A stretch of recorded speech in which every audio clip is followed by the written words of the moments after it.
One thing about this place that I really can't explain to anyone who's never been here before just has to be the boarding experience. It's unlike anything else I've ever experienced before.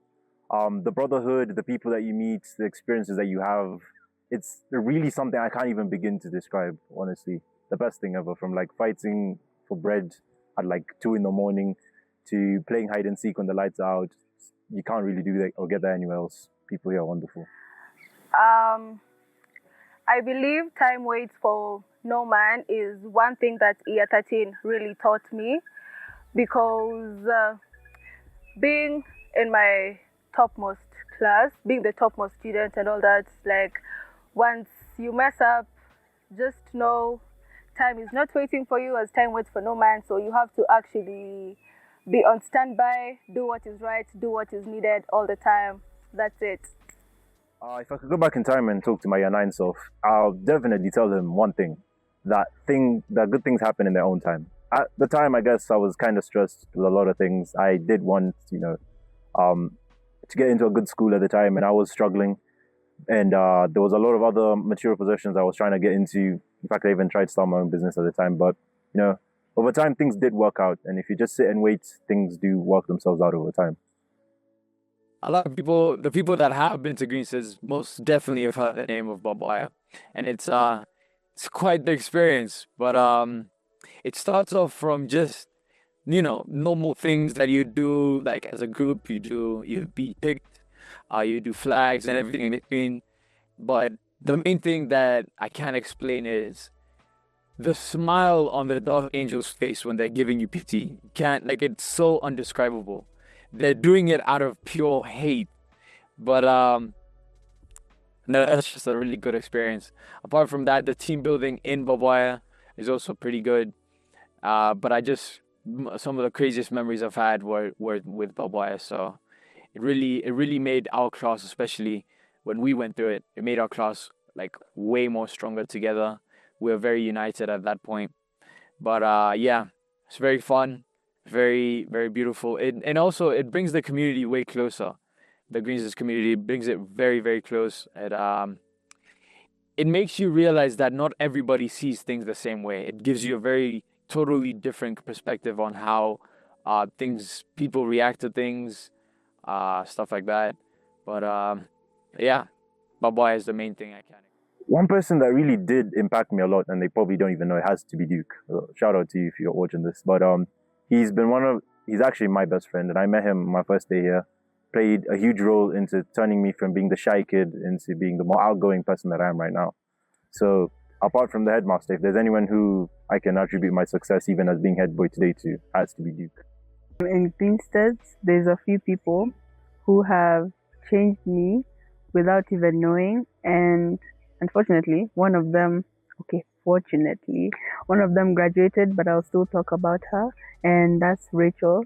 She has changed the way I see myself and how I view the closest people to me, because she set a very high standard in terms of like how the closest people to me should be acting and the boundaries I should be setting.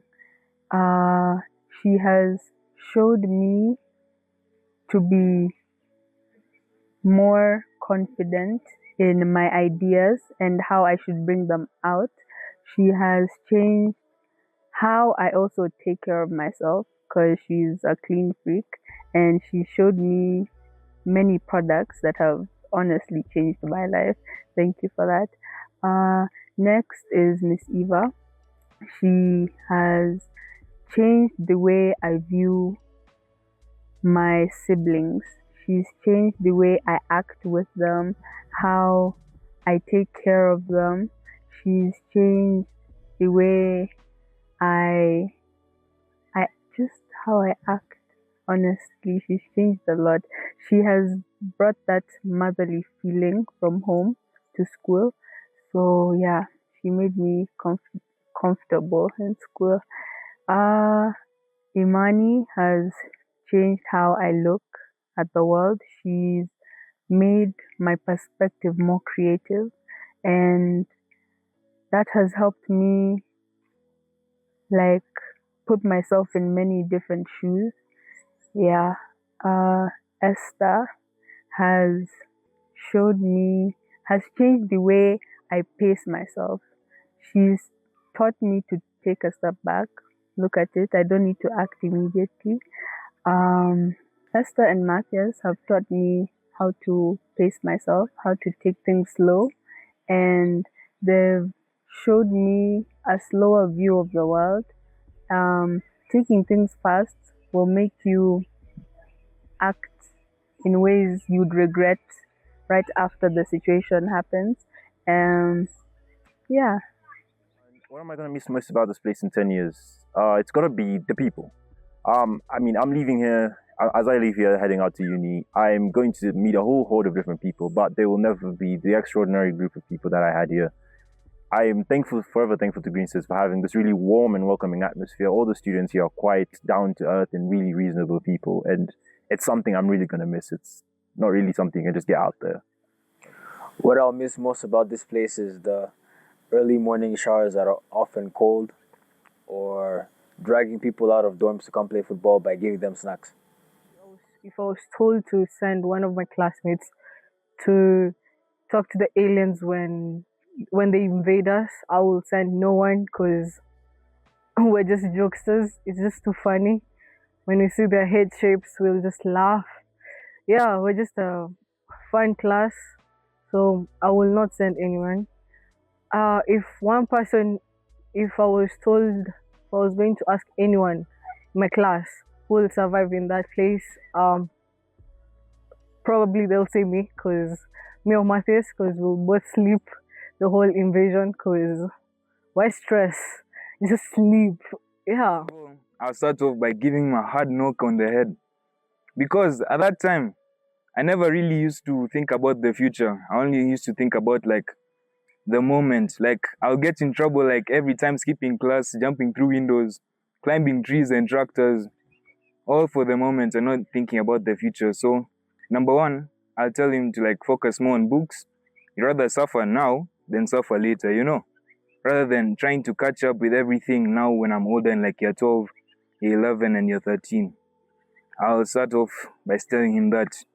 Secondly, I'll tell him to focus more on himself. Like rather than focusing about like girls and stuff, like those guys can really like mislead you, you know? Like you'll think about one thing and then they'll like somewhat manipulate you to think another thing and not like lead you to your goal. So just tell him to like just leave girls alone, bro. Like you deal with those stuff when like you're older and when you know what you're doing. You know? Thirdly, I will like tell myself, okay, it's a good thing but also a bad thing, like to put myself first rather than putting like other guys. Like I always used to put like my friends first, like take the blame for everything, you know, like literally that, and to just put me in a place where I would really not want to be, you know. Then I give you another knock on the head, because I was also very hard-headed. Like people will tell me to do something and I'll do the other just for the reaction. Literally, that's what I would say. Like I just wanted to see a reaction. Like that's like if I met that guy, to be honest, I'll find him annoying. Like I'll literally find him annoying.